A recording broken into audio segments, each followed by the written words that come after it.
नमस्कार, मैं खुशी स्वागत करती हूँ आपका मेरा हक मेरा देश न्यूज में। आइए नजर डालते हैं इस वक्त की बड़ी खबर पर। 1 जनवरी को हुआ बड़ा हादसा। 213 यात्रियों के साथ समुद्र में समा गया एयर इंडिया का विमान। नए साल में जश्न का माहौल होता है, लेकिन इतिहास में साल के पहले दिन एक दुखद घटना भी दर्ज है। वर्ष 1978 में एयर इंडिया का एक विमान आज ही के दिन 213 यात्रियों के साथ समुद्र में समा गया था। सम्राट अशोक नाम का एक बोइंग 747 साल 1978 में मुंबई के इंटरनेशनल एयरपोर्ट से उड़ान भरने के कुछ क्षण बाद ही किसी यांत्रिक खराबी के कारण दुर्घटनाग्रस्त हो गया। दुर्घटनाग्रस्त एयर इंडिया की फ्लाइट बोइंग 747 में सवार लोगों में 190 यात्री और चालक दल के 23 सदस्य थे। मुंबई से दुबई के लिए भरी थी उड़ान। ये भारत के इतिहास में सबसे बड़े हवाई हादसों में से एक है।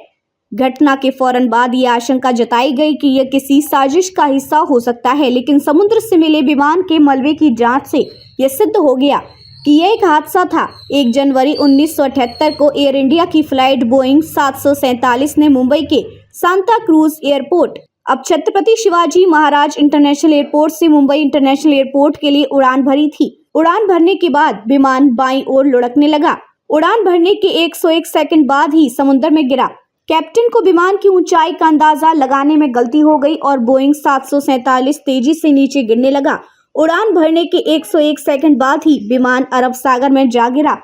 विमान में 190 यात्री और 23 चालक दल के सदस्य सवार थे और सभी की मौत हो गई।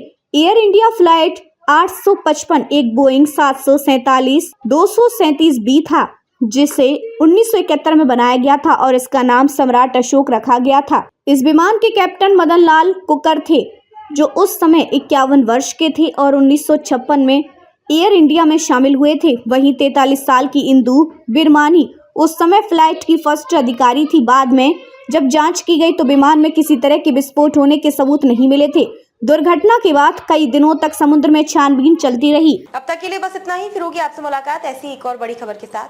तब तक के लिए नमस्कार और देखते रहिए मेरा हक मेरा देश।